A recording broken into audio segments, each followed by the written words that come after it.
नमस्कार मित्रांनो, श्री स्वामी समर्थ. तुम्हाला संपूर्ण श्री गुरुचरित्र वाचायची इच्छा आहे, पण वेळ मिळत नाही का? रोजच्या धावपळीमुळे पारायण पूर्ण करणे शक्य होत नाही. मनात नेहमी अपराधी भावना येते का? इतका मोठा ग्रंथ मी कधी पूर्ण वाचू शकेन? मग आजचा हा व्हिडिओ तुमच्यासाठी आहे, कारण आज आपण असे दोन प्रभावी अध्यायांबद्दल जाणून घेणार आहोत, जे अनेक भक्त विशेष श्रद्धेने वाचतात. अनेकांचा अनुभव असा आहे की या अध्यायांचे नियमित श्रद्धापूर्वक वाचन केल्याने मनाला शांतता, धैर्य आणि गुरुचरणावरील विश्वास अधिक दृढ होतो. मात्र एक गोष्ट सुरुवातीला स्पष्ट करू इच्छितो.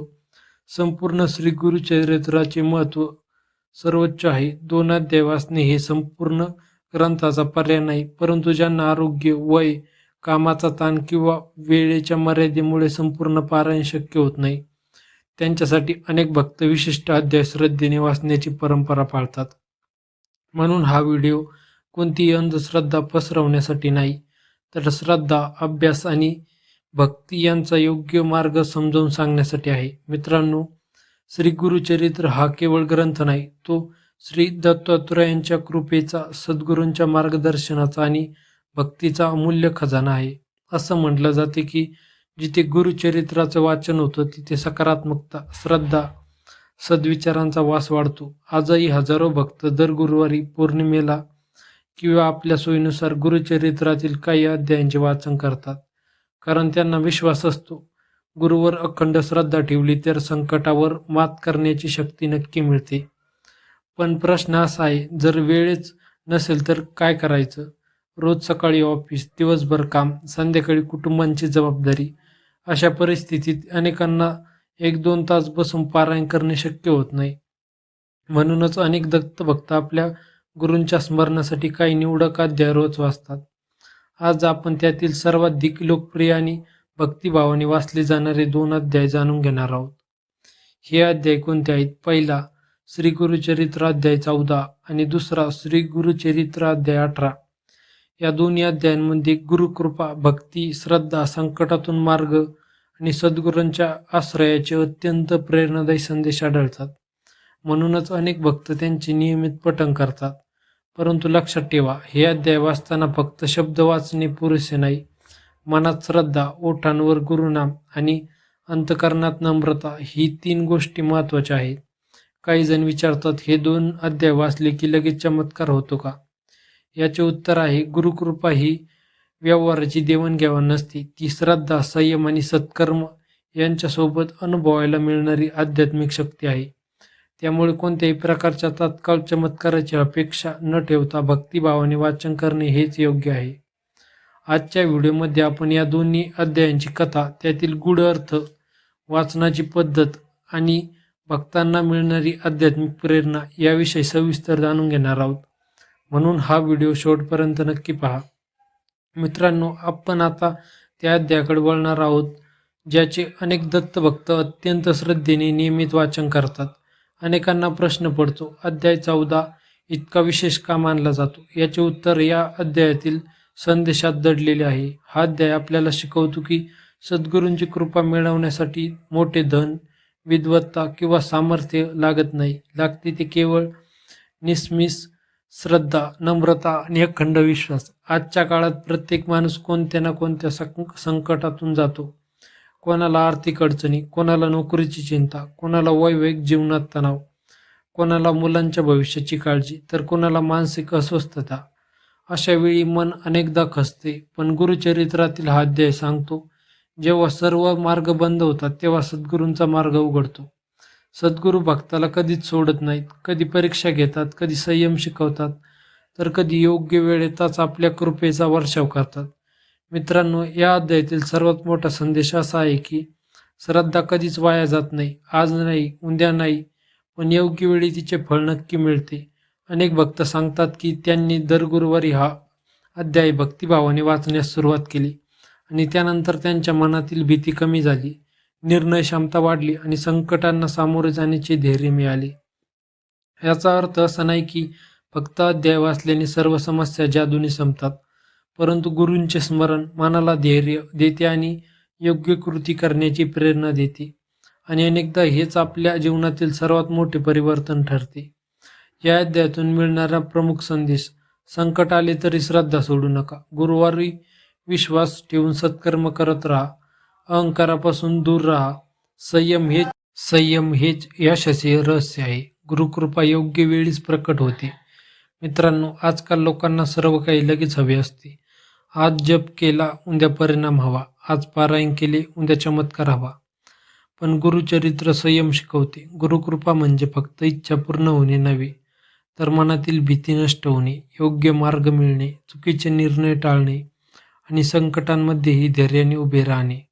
हीच खरी गुरुकृपा आहे. म्हणून अनेक अनुभवी दत्त भक्त सांगतात, गुरु आपल्या आयुष्यातील प्रत्येक घटना आपल्या कल्याणासाठीच घडवतात. आपल्याला त्या क्षणी ते समजत नाही, पण काही वर्षांनी मागे वळून पाहिले की गुरूंनी जे केले तेच योग्य होते याची जाणीव होती. अध्यायाचा वाचताना काय करावे? प्रथम श्री गणेश, श्री दत्तगुरु आणि आपल्या सद्गुरूंना नमस्कार करा. मन शांत ठेवा. घाईघाईने वाचू नका. प्रत्येक ओवीचा अर्थ समजून घेण्याचा प्रयत्न करा. वाचनानंतर श्री गुरुदेव दत्त हा नामजप काही मिनिटे करा. आपल्या कुटुंबाच्या कल्याणासाठी प्रार्थना करा. मित्रांनो, फक्त शब्द वाचू नका, त्या शब्दांमागे असलेली गुरुकृपा अनुभवण्याचा प्रयत्न करा. कारण गुरुचरित्र हे पुस्तक नाही, तो सद्गुरूंचा सजीव आशीर्वाद आहे. आता पुढील भागात आपण श्री गुरुचरित्रातील अध्याय 18 जाणून घेणार आहोत. हा अध्याय का लाखो भक्तांच्या हृदयात विशेष स्थान मिळवतो आणि त्यातून आपल्याला कोणता अमूल्य जीवन संदेश मिळवतो. मित्रांनो, आतापर्यंत आपण श्री गुरुचरित्रातील अध्याय 14चे महत्त्व जाणून घेतले. आता आपण त्या अध्यायाकडे वळणार आहोत ज्याचे अनेक दत्त भक्त अत्यंत श्रद्धेने पठण करतात. श्री गुरुचरित्र अध्याय 18. अनेक अनुभवी भक्त सांगतात की हा अध्याय वाचताना मनाला विलक्षण शांती मिळाली, भीती कमी होते, गुरुचरणावर विश्वास अधिक दृढ होतो आणि जीवनातील संकटांकडे पाहण्याचा दृष्टिकोन बदलतो. हे लक्षात घ्या, अशा अनुभवांचा अर्थ असा नाही की प्रत्येकाला एकसारखे परिणाम मिळतील.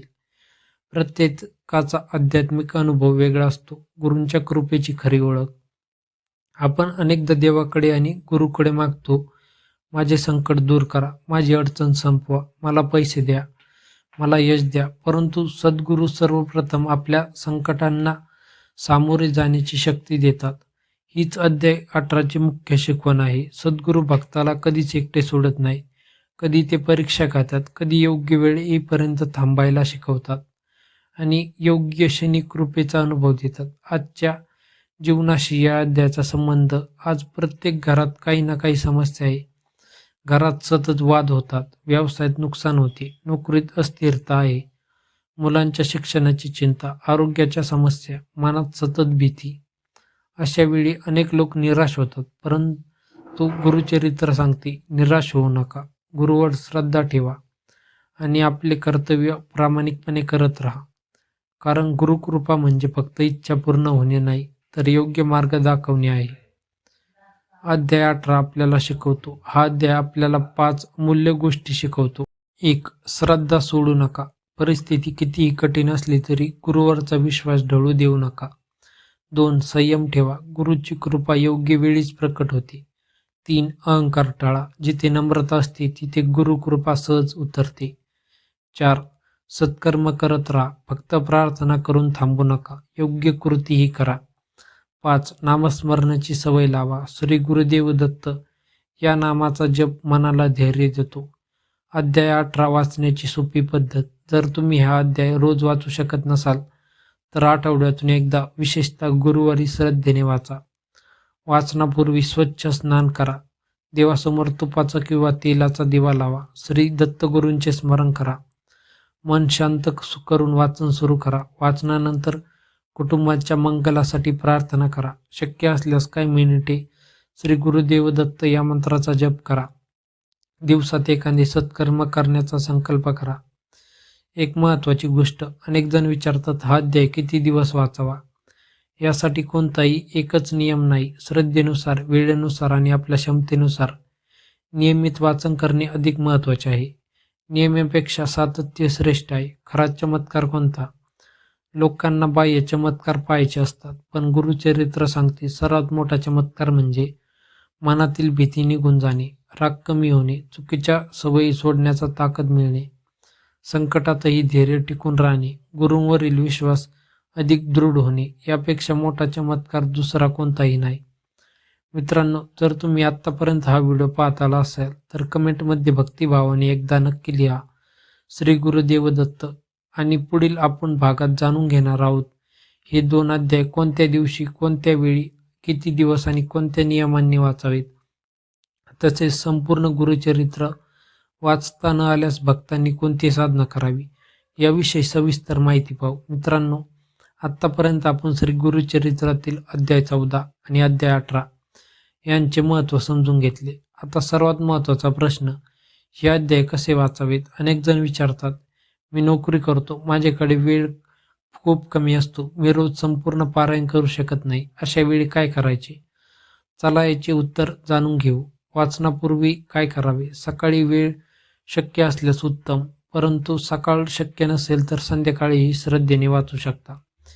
देवघर स्वच्छ ठेवा. श्री दत्तगुरू किंवा श्री स्वामी समर्थांच्या प्रतिमेसमोर एक दिवा लावा. अगरबत्ती लावली तरी उत्तम, नसली तरीही हरकत नाही, कारण गुरूंना सुगंधांपेक्षा भक्तीचा भाव अधिक प्रिय असतो. संकल्प आवश्यक आहे का? हो, पण मोठा संकल्प करण्याची गरज नाही. फक्त मनात म्हणा, हे दत्तगुरू, माझे मन शुद्ध व्हावे, माझी बुद्धी योग्य मार्गावर राहावी, माझ्या कुटुंबांवर तुमची कृपा राहो, इतकाच संकल्प पुरेसा आहे. अध्याय किती दिवस वाचावा?